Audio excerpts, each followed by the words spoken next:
Hello everyone. Today we are going to talk about views, part of database management system course. In SQL, a view is a virtual table that is based on a select statement.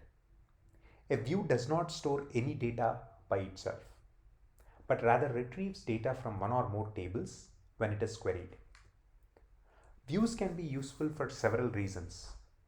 They can simplify complex queries by breaking them down into smaller, more manageable pieces.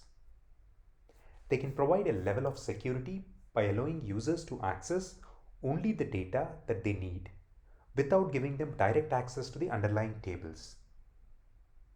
They can be used to present data in a different way than it is stored in the database. Here is an example of creating a view in SQL. This statement creates a view called customer orders that combines data from the customers table and orders table and presents it as a virtual table with the customer ID, first name, last name, order ID and product ID columns. To query a view, you can use it in the same way as a regular table. This query retrieves all rows from the customer orders view. Views can be a useful tool for simplifying and organizing complex queries as well. Hope this was helpful. Thank you for watching.